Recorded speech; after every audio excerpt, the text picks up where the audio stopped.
बिस्मिल्लाहिर्रहमानिर्रहीम। अस्सलाम वालेकुम नादरीन, आप यूट्यूब चैनल देख रहे हैं, मैं इमरान खान हूँ। नादरीन, ये बहुत इंपॉर्टेंट वीलॉग है क्योंकि इसमें मैं आपको बताऊंगा कि डोनाल्ड ट्रंप का फार्मूला क्या है और वो क्या चाह रहे हैं, इसराइल के लिए क्या करना चाह रहे हैं, और क्या वाकई फ़लस्तीन जो है वो एक रियासत के तौर पर उभर के सामने आ सकता है, और इसमें पाकिस्तान का रोल क्या है। ये जो एक अमन मुआहदा जिसको नाम दिया जा रहा है, इसमें अमन कितना है और मामलात किस तरफ जाएंगे। तो मैं आपको वन लाइनर बता दूं कि ये डोनाल्ड ट्रंप से बढ़ के इसराइल का दोस्त आज तक कोई नहीं हुआ। ये डोनाल्ड ट्रंप का अपना एक दावा है और उन्होंने अपने मुंह से ये बात की है। और इसराइल को महफूज बनाने के लिए डोनाल्ड ट्रंप ने हर हद तक जाने की कोशिश की है, और ये उन्हीं कोशिशों का एक हिस्सा है कि जितने भी खतरात इसराइल के लिए इस पूरे खित्ते में हैं उन्हें ख़त्म कर दिया जाए। आपको थोड़ा सा बैकग्राउंड देखना पड़ेगा और कुछ नक्शे देखने पड़ेंगे, फिर आपको समझ आएगी। लेकिन पहले जो दस्तयाब हमारे पास अमन मुआहदा है, जिस पे शहबाज शरीफ साहब दुनिया के वो पहले लीडर हैं जिन्होंने कहा जी कि मुझे तो मंजूर है, बल्कि मैं पूरी तरह से बैक करता हूं। डोनाल्ड ट्रंप का वो मुआहदा अभी दुनिया के सामने नहीं आया। उन्होंने वो शेयर किया खुफिया तौर पे मुसलमान मुल्कों से और उनसे कहा कि जी मैं ये करने जा रहा हूं, और अभी ये खबर बाहर आई और शहबाज शरीफ साहब ने कहा जी मैं तो इससे इत्तफाक करता हूं फौरी तौर पे। सबसे पहले ट्वीट उन्होंने दाग दिया। फिर 6 मुसलमान मुल्क हैं जिन्होंने मिलकर इसके ऊपर मुश्तरका तौर पे एक बयान भी जारी किया, जिनमें सऊदीया, उर्दन, अरब अमारात, इंडोनेशिया, कतर, मिस्र, तुर्की और पाकिस्तान। ये मुख्तलिफ ममालिक हैं। इन्होंने मिलकर एक वजारत खारजा जो इन मुल्कों के हैं, उन्होंने मिलकर कहा जी डोनाल्ड ट्रंप का जो मनसूबा है वो बिल्कुल ठीक है, हम उसके साथ खड़े हैं। और उसके बाद डोनाल्ड ट्रंप जाकर मिले नेतन्याहू को, इसराइली वज़ीर आज़म को। इसराइली वज़ीर आज़म के साथ बातचीत की, वहाँ पर मामला तय किया और फिर कहा कि नेतन्याहू भी मान गया। यानी ये जो डोनाल्ड ट्रंप का मंसूबा है इसके ऊपर पाकिस्तान सबसे पहले मान गया, बाकी लोग पहले मान गए और नेतन्याहू को बाद में मनाया गया। डोनाल्ड ट्रंप ने एक और बात की, उन्होंने कहा जी डे 1 से, शुरू से, बिगनिंग से, जब ये मामला शुरू हुआ था ना, जब डोनाल्ड ट्रंप ये प्लान कर रहा था कि अब क्या करना है फ़लस्तीन में, इसराइल में क्या करना है, किस तरीके से करना है, तो अब्राहम अकॉर्ड के मामले पे पाकिस्तान का फील्ड मार्शल आसिम मुनीर और पाकिस्तान का वज़ीर आज़म शहबाज शरीफ, ये दोनों मेरे साथ थे पहले दिन से, और इन्होंने मुझे 100% सपोर्ट दी है। यानी डोनाल्ड ट्रंप का ये कहना है कि अब्राहम अकॉर्ड के मामले पे, अब्राहम अकॉर्ड क्या है एक्चुअली, तो ये पहले भी इन्होंने ये कहा था कि हम फ़लस्तीनियों की मदद करेंगे, फ़लस्तीनियों को इमदाद पहुंचाएंगे, फ़लस्तीनियों के लिए बेहतरीन माहौल पैदा करेंगे, और कई मुल्कों से अब्राहम अकॉर्ड के ऊपर दस्तखत करवा दिए। लेकिन उसके बाद फ़लस्तीनियों का बदतरीन कत्लेआम हुआ, तारीख एक रकम हो गई। ये अब्राहम अकॉर्ड है क्या? ये इसराइल को तस्लीम करने का एक तरीका है। माजी में डोनाल्ड ट्रंप ने कुछ मुसलमान मुल्कों से वादा किया था, बहरीन से, यूएई से, दीगर मुल्कों से, कि हम फ़लस्तीनियों को बहुत सारे हकूक देने जा रहे हैं, हम फ़लस्तीनियों को बहुत सारी इमदाद देने जा रहे हैं, उनकी तामीरें नौ करने जा रहे हैं, लिहाजा आप आएँ और फ़लस्तीनियों की खातिर आप तस्लीम कर लें इसराइल को। तो उन्होंने अब्राहम अकॉर्ड के जरिए से इसराइल को तस्लीम कर लिया, और उसके बाद फ़लस्तीनियों की इतनी लाशें बिछी हैं कि 70,000 फ़लस्तीनी गुज़िश्ता 2 साल से पहले कत्ल हो गए, और बदतरीन हमले हुए। आज भी उनके ऊपर हमले हो रहे हैं। अभी जब मैं आपसे बात कर रहा हूं अभी भी उनके ऊपर अटैक हो रहे हैं। जंगबंदी तो हुई नहीं। तो अब अब्राहम अकॉर्ड जो है वो बाकी ममालिक जो रह गए हैं उनसे भी इसराइल को तस्लीम करवाना है, और उसके लिए एक नया फार्मूला डोनाल्ड ट्रंप ने दिया। फार्मूला दुनिया के सामने नहीं आया अभी तक, लेकिन वो ये कहते हैं कि इस फार्मूले के ऊपर आसिम मुनीर और शहबाज शरीफ दोनों मेरे साथ शुरू से बिल्कुल मुत्तफिक है, और मेरे साथ 100% उन्होंने यकीन दिलाया कि वो खड़े हैं। फिर बाकी ममालिक ने भी, जनाब मुसलमान ममालिक ने कह दिया। अब ट्रंप का फार्मूला है क्या जो अभी तक चीज़ें सामने आई, जरा वो आप जान लें। नंबर 1, ट्रंप ये चाहते हैं कि जंगबंदी हो जाए और जितने भी इसराइली कैदी हैं जिन्हें पकड़ा हुआ है हमास ने, यरगमाल बनाया, उन सबको छोड़ दें, और बाद में इसराइली भी उसके बदले में कैदियों को रिहा कर दे। फिर आहिस्ता आहिस्ता फौज वहां से निकलती जाए, उसकी टाइमलाइन कोई नहीं है, लेकिन यहां पे मुख्तलिफ ममालिक की एक फोर्स, जैसे नेटो की फोर्स होती है ना, जैसे मुसलमान मुल्कों की एक फोर्स होती है, जैसे मिला जुला के बहुत सारी फौजों की मिला के एक फौज बना के किसी इलाके में बैठाई जाती है कि यहां पे आपने अमन कायम करना है, और अमन कायम करने के लिए जिन इलाकों में इनको बिठाया जाएगा वहां पे हर तरह का असला, हर तरह की चीज़, उसके खिलाफ एक एक्शन होगा, एक सफाया होगा। तो उसमें पाकिस्तान की फौज को भी शामिल किया जाएगा, और पाकिस्तान जो है वो अब अब्राहम अकॉर्ड के ऊपर बिल्कुल राजी है, किसी किस्म की कोई रुकावट नहीं है। पाकिस्तान की हुकूमत ने ये काम आसिम मुनीर साहब की एक्सटेंशन से पहले कर देना, और ये इनको पहले करना होगा हर हाल में।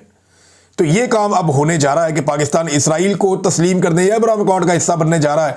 सिंपल अगर आप ये कहें तो कान को इधर से पकड़ लें या इधर से पकड़ लें, ये पाकिस्तान करने जा रहा है। मामला ट्रंप का नहीं, ट्रंप ने वही किया जो शुरू से करता चला आ रहा है और वो अपने मुंह से कहता है कि मैं ये करूंगा। नेतन्याहू ने जो किया वो अपने मुंह से कहता है मैंने करना है, मैं करूंगा।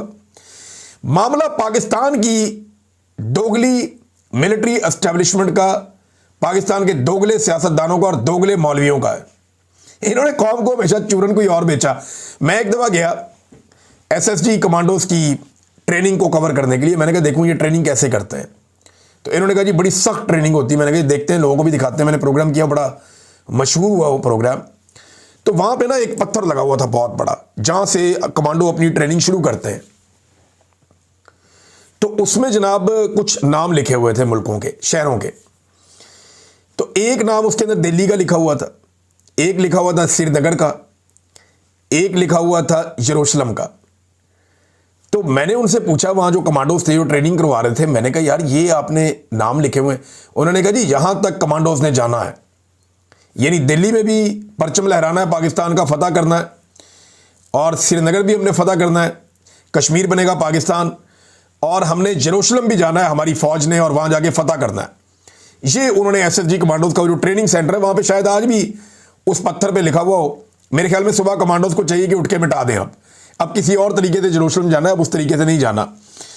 तो अब मामला क्या है इसको जरा आप समझें कि डोनाल्ड ट्रंप बात कर रहे हैं गाजा की, और डोनाल्ड ट्रंप वहां पे एक नई अबूरी हुकूमत बनाने जा रहे हैं जिसकी सरबराही डोनाल्ड ट्रंप के पास होगी, और उसमें टॉनी ब्लेयर को भी शामिल किया जाएगा और दीगर कुछ मुसलमानों को भी छोटे मोटे मामलात में शामिल किया जाएगा। गजा की तामीर नौ की जाएगी, वहां से हर किस्म की दहशतगर्दी को खत्म किया जाएगा, जैसा कि हमास को दहशतगर्द कहते हैं या बाकी तंजीमों को, उन सबको वहां से हमेशा के लिए इसराइल के खिलाफ जितने खतरात हैं वो सारे वहां से हटाए जाएंगे। यही है अब्राहम अकॉर्ड।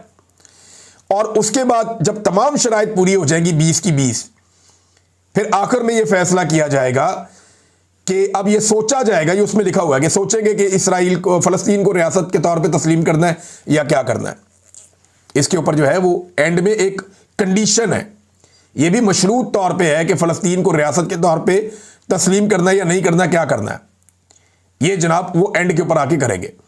इसमें एक ये भी डोनाल्ड ट्रंप ने अपने मुंह से कह दिया कि मैंने नेतन्याहू को कह दिया कि अगर कोई एक नुक्ता भी पूरा ना हो या उसकी खिलाफ वर्जी हो तो ताकत का भरपूर इस्तेमाल करके, अपनी मनमानी करके जो फैसला उसका है उसको हासिल करे, या जो वो करना चाहता है उसको हासिल कर ले। ये डोनाल्ड ट्रंप ने कहा। मैं एग्जैक्ट आपको बता दूं, अगर किसी ने किसी एक नुक्ते की खिलाफवर्जी की तो फिर वो अपनी मनमानी करने और बेरहम ताकत का इस्तेमाल करके अपने मकासद हासिल करने में नेतन्याहू हक बजानिब होगा। ये भी डोनाल्ड ट्रंप ने कह दिया। तो ये है नाजरीन वो मामला जो वहां पे होने जा रहा है। पाकिस्तान अब अब्राहम अकॉर्ड का हिस्सा बनने जा रहा है और पाकिस्तान ने इसको बड़ा वेलकम किया है। पाकिस्तान के अंदर जितने लोग चूरन बेचते थे सारे ही चुप हैं। देखिए इमरान खान साहब का एक स्टेटमेंट निकाल के सामने रखा जा रहा है बार बार, और यह कहा जा रहा है जी इमरान खान ने 2 स्टेट सोल्यूशन की बात की थी। 2 स्टेट सोल्यूशन की बात जो है वो अक़वाम मुत्तहिदा करती है और उसकी करारदादों के अंदर वो मौजूद है कि यहां पे फ़लस्तीनियों की और इसराइलियों की 2 अलग अलग रियासतें बनाई जाए। ये बात अरब ममालिक भी करते हैं, और इमरान खान साहब ने जो 2 स्टेट सोल्यूशन की बात की थी वो छोटा सा क्लिप निकाल के चलाते हैं, उसके अंदर पूरे को निकाल के सुने, और वो जो इमरान खान बार बार कहते थे वो निकाल के सुने। इमरान खान ने कहा था कि 1967 से पहले वाले जो बॉर्डर थे वहां पे चले जाओ, और 1967 से पहले वाले जो बॉर्डर थे ना उनमें यरूशलेम का एक बड़ा हिस्सा और पूरा वेस्ट बैंक उर्दन में था। उनमें गोलान हाइट्स जो है वो सारी की सारी किसके पास थी, वो उधर ऊपर शाम के पास थी।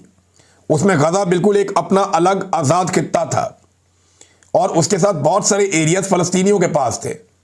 यह था 1967 से पहले का फलस्तीन और इसराइल 2 अलग अलग रियासतें, ये 2 अलग अलग जगह थी।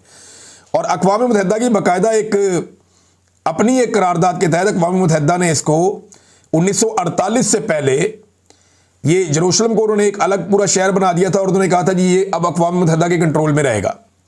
लेकिन 4 जगह है इस वक्त, ये खाली गजा की बात नहीं हो रही। ट्रंप ने इस सारे मामले को गजा पे महदूद कर दिया है। फलस्तीन जो है वो खाली गजा नहीं है, ये आपको धोखा दिया जा रहा है। फलस्तीन खाली गजा नहीं है, गजा बहुत बड़ा है, इसमें 4 मुतनाज़े इलाके हैं। नंबर 1 जो मुतनाज़े एरिया है वो है जी वेस्ट बैंक का। ये बहुत बड़ा इलाका, गजा से बहुत बड़ा है। ये नक्शा आप देख लें, इसमें आपको ये नजर आ रहा होगा वेस्ट बैंक का इलाका। अच्छा, ये जो दूसरा एरिया जो मुतनाज़े है वो है ईस्ट जेरूशलम का। जेरूशलम जो है ये वो शहर है जहां पे सारे मुकद्दस मकामात हैं, और इस शहर के अंदर, जेरूशलम शहर के अंदर, इसके 2 हिस्से हो गए थे। एक ईस्ट यरूशलेम था और एक वेस्ट यरूशलेम था।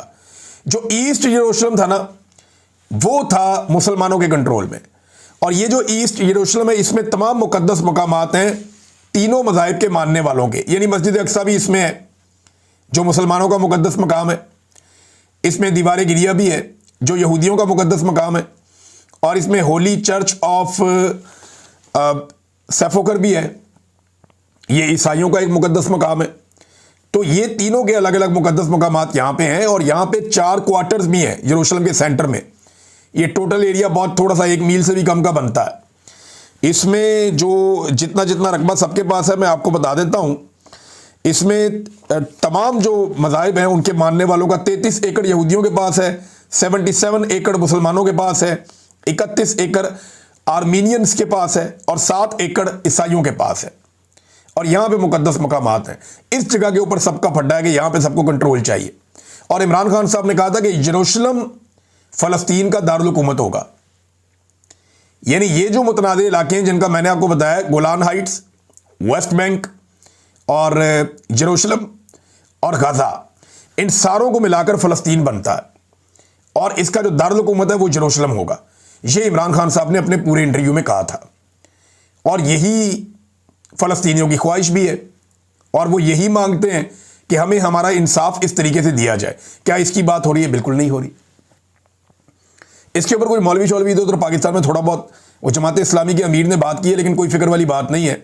बिल्कुल आसिम मुनीर साहब को या शहबाज शरीफ साहब को परवाह नहीं करनी चाहिए, क्योंकि जमात इस्लामी एस्टेब्लिशमेंट की बी टीम के तौर पर काम करती है।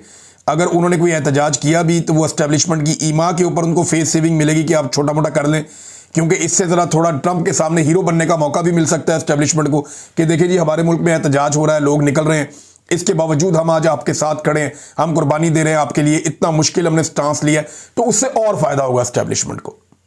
देखिए ये खेल शुरू हुआ इमरान खान साहब का, मैंने आपको बहुत पहले आज से बताया था कि ये मामला जनरल बाजवा के दौर में चल रहा था। जनरल बाजवा यही सब कुछ करना चाहते थे, लेकिन उस वक्त इमरान खान साहब ने जनरल बाजवा का साथ नहीं दिया।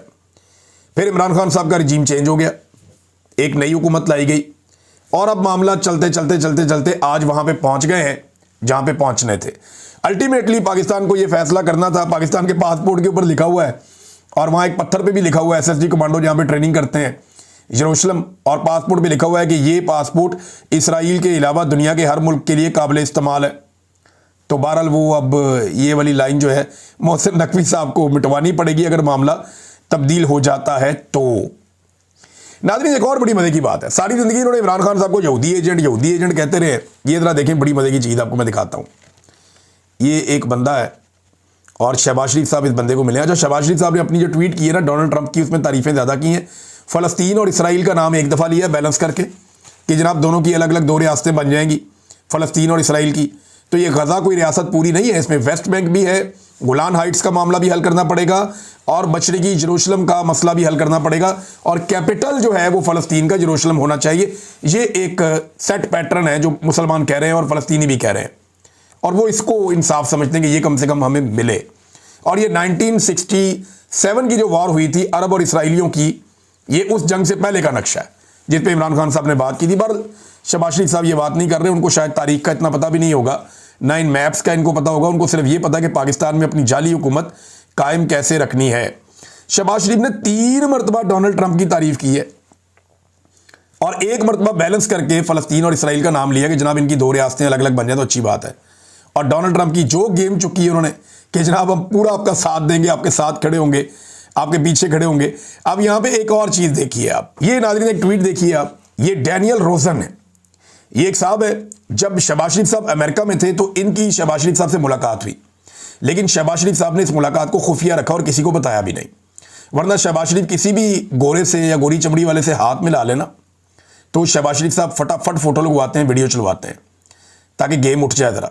लेकिन इस बंदे के साथ जो अमेरिका के अंदर मौजूद है, इतना इंपॉर्टेंट आदमी है डैनियल रोजन, इससे मुलाकात होती है शहबाज शरीफ साहब की और वो छुपा ली जाती है।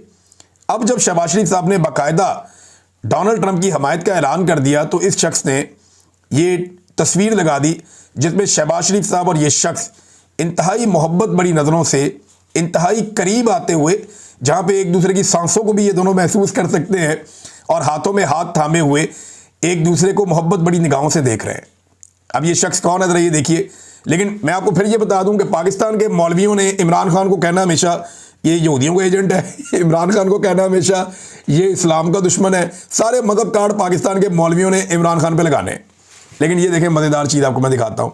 ये मैं मौलवियों पर तनकीद कर रहा हूँ। शहबाज शरीफ जिसको मर्जी मिले, मर्जी है, जिसको मर्जी मिले, ये तो आज़ादी होनी चाहिए ना, जिसका जिसको दिल करे वो मिले। अब ये जनाब ये साहब कौन है ज़रा ये आप गौर फरमाइए। ये साहब है जनाब प्रेसिडेंट अमेरिकन ज्यूश कांग्रेस के, बहुत इंपॉर्टेंट आदमी है। और इनका अगर आप जाके इनकी वेबसाइट के ऊपर देखें या आप इनके ट्विटर हैंडल्स के ऊपर जाके देखें तो आपको नज़र आता है कि इनकी इसराइल के लिए कितनी शानदार हमायत है और इसराइल के दुश्मनों के लिए कितनी शदीद इनकी जो है मुखालफत है। और वो नज़र आती है, इनके अकाउंट्स के ऊपर नज़र आती है। वो पूरी तरह से अपने कॉज के साथ जुड़े हुए हैं, पूरी कमिटमेंट के साथ अपने कॉज के साथ खड़े हुए हैं ये लोग। तो शहबाज शरीफ साहब जो है वो हमेशा इमरान खान साहब को और उनके दोस्त जो है सारे इमरान खान साहब को बातें सुनाते थे। यहाँ गेम कोई और पड़ गई है। अब नाज़रीन ये जो 4 एरियाज़ है ना, चाहे वो गजा स्ट्रिप है, चाहे वो गोलान हाइट्स हैं, गोलान हाइट्स का मामला भी बड़ा इंपॉर्टेंट है। ये शाम और इसराइल के बीच में एक बुलंद इलाका है, इस पे इसराइल ने कब्जा कर लिया और ये सारा एरिया अब इसराइल कंट्रोल करता है। यहाँ से 2 बड़े इंपॉर्टेंट दरिया निकलते हैं। इसकी इंपॉर्टेंस इसराइल के लिए ऐसी है जैसे पाकिस्तान के लिए कश्मीर की इंपॉर्टेंस है। और ये क्योंकि हाइट में बहुत ज़्यादा है, इसके ऊपर जब इसराइल बैठता है तो उसके लिए बड़ा आसान है लबनान को, शाम को, उर्दन को, इन ममालिक को टैकल करना दिफाई नुक्ता नज़र से। और इस गोलान हाइट्स के लिए और यहाँ पे अपना कंट्रोल रखने के लिए इसराइल ने लगभग 400 अटैक किए शाम के ऊपर। और उनकी तमाम इंस्टॉलेशंस जिनके अंदर S-300 का बड़ा ज़बरदस्त रूसी दिफाई निज़ाम था वो भी तबाह किया, बहुत सारे उनके मिसाइल और हथियार उनके तबाह किए। पूरी तरह से जो शाम की दिफाई सलाहियत थी या जो फौजी सलाहियत थी उसको नाकारा बनाया इसराइल ने और सिर्फ इन गोलान हाइट्स पे कब्जा करने के लिए अब जनाब 3 बड़े मुल्कों पर और 2 बड़े दरियाओं पर इसराइल का कंट्रोल है गोलान हाइट्स की वजह से। और कोई भी नहीं मानता कि ये इसराइल की है, लेकिन अमेरिका ने इसको भी तस्लीम किया है। लेकिन शहबाज शरीफ साहब को कोई एतराज़ नहीं है, बल्कि किसी मुसलमान मुल्क को कोई एतराज़ नहीं है। तो जब उन्हें एतराज़ नहीं है तो किसी को क्या करना। तो नाज़रीन ये तो हो गया मामला इसराइल का, फ़लस्तीन का, पाकिस्तान का, शहबाज शरीफ का। और मुझे सबसे ज़्यादा जो मैं एंजॉय कर रहा हूँ ना इसमें इन मौलवियों को कर रहा हूँ जिन्होंने सारी ज़िंदगी उछल उछल के मिंबरों के ऊपर बैठ के जनाब लोगों को कहानियाँ सुनाई, चूरन बेचे, जनाब हम ये कर देंगे तो वो कर देंगे, तो ऐसे है तो वैसे है। मैं देख रहा हूँ इनकी चून ही निकली बिल्कुल। ये मुल्ला मिलिट्री अलाइंस है जिसने पाकिस्तान को यहाँ तक पहुँचाया।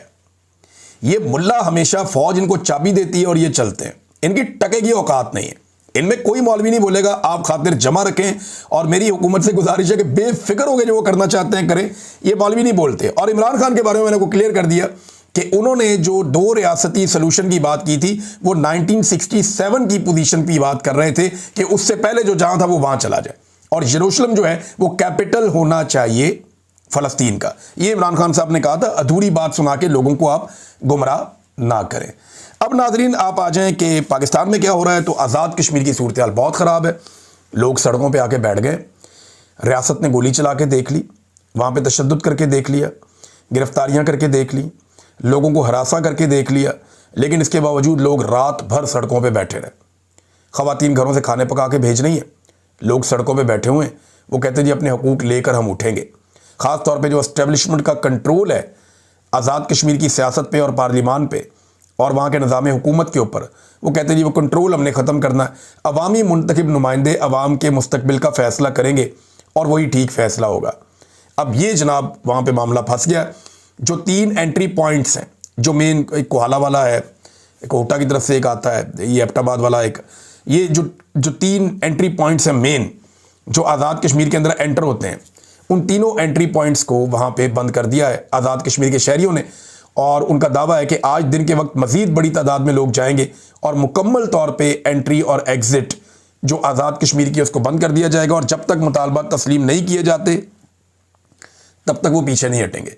वैसे आफरीन है कश्मीरियों पे, बड़े मजबूत लोग हैं और इनकी यकजहती और इनका आपस में इकट्ठे रहना यही इनकी ताकत है। देखिए, मकबूजा कश्मीर में भारत ने बहुत जुल्म किया, बहुत जबर किया, लेकिन इसके बावजूद यही कश्मीरी है ना, इन्हीं के भाई हैं, वहां पे रहते हैं। मेरा घर भी एक वहां पे है, तो हमारे रिश्तेदार वहां पे रहते हैं, बहन भाई वहां पे रहते हैं। जब वो आज तक इतनी जालिमाना ताकत के सामने नहीं झुके और कुर्बानियां देते चले आ रहे हैं, तो ये छोटी मोटी ताकत के सामने कश्मीरी कैसे झुकेंगे? ये बात इनकी खोपड़ी में घुसती ही नहीं। आप कश्मीरियों को प्यार से मना सकते हैं, मिन्नत तरला करके बैठ के उनके साथ बात कर सकते हैं, लॉजिक के ऊपर, दलील के ऊपर उनके साथ आप बैठ के बात कर सकते हैं। आप उनको डंडे से नहीं मना सकते। आप उन्हें डंडे से मनाएंगे वो बिगड़ जाएंगे। ये मैंने आपको बताया था। देखिए, मैं एक कश्मीर का आदमी हूं ना, मैं ये नहीं कहता कि हमारे पास कुछ सुपर पावर है, लेकिन भाई सीधी सी बात है, हम बहुत शरीफ लोग हैं। लेकिन जब आप किसी शरीफ आदमी को मारते हैं, उसको कुचलते हैं और जब वो खड़ा हो जाता है ना, फिर वो काबू नहीं आता। और यही कश्मीरियों की हालत है। तो अब जो है कश्मीर वो खड़ा हो गया। रियासत के पास अभी भी ऑप्शन है, उनके जायज़ मुतालबात तस्लीम करें, उनके साथ बैठे, मिन्नत तरले और प्यार से बात करें, लड़ाई झगड़े को तर्क करें। ये कोई ताकत का इस्तेमाल ठीक नहीं है। वहाँ पे कर्नल फाइक साहब होते थे एक लाहौर में, उन्होंने वहाँ बड़ी कार्रवाइयाँ की, बड़े कारनामे किए उन्होंने। मेरे तो बहुत ही सख्त खिलाफ था, मेरे तो पता नहीं कौन कौन से केस उसने बना दिए, क्या कुछ कर दिया। जो बंदा उसको मिलता था वो मेरे खिलाफ बातें करता था, उसके साथ बैठ गए। अब वही कर्नल फाइक जो है, उसके बारे में पता चला कि वो आज़ाद कश्मीर पहुँच गया, ब्रिगेडियर लगा दिया, और वहाँ के लोग शदीद नफरत कर रहे हैं। वो खड़े हो गए वहाँ चौकों के अंदर कर्नल फाइक के खिलाफ जो है ना, कर्नल नहीं तो ब्रिगेडियर है शायद, वो फाइक के खिलाफ जो है वहाँ पे चौकों में खड़े होकर तकरीरें कर रहे हैं और उसके बारे में कह रहे हैं जनाब कि इसको जो है वो वहाँ पे इसने ये किया, वहाँ पे यहाँ पे आके ये कर रहा है। तो उसके खिलाफ बहुत सख्त लोगों ने रद्द-ए-अमल दिया है आज़ाद कश्मीर में। ये नौबत तब आती है जब आप अपना काम करने की बजाय, यानी यही अगर कर्नल या ब्रिगेडियर फाइक जो भी है, ये अगर पाकिस्तान के दुश्मनों के खिलाफ लड़ रहा होता तो कितना ज़बरदस्त होता, कौम का हीरो होता, हम इससे बहुत प्यार करते, सर आंखों पे बैठाते।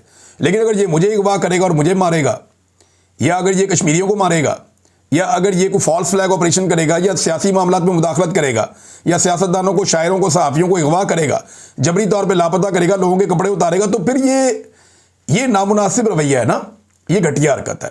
तो इसके बाद नफरत बढ़ेगी, मोहब्बत नहीं बढ़ेगी। यही है एक अनफॉर्चुनेट चीज़ जो पाकिस्तान में हो रही है। नाज़रीन, इमरान खान साहब का एक स्टेटमेंट भी है, बाद में उसके ऊपर बात करेंगे। वीलॉग बहुत लंबा हो गया, अब तक के लिए इतनी, अपना ख्याल रखिएगा, अपने चैनल का भी। अल्लाह हाफ़िज़।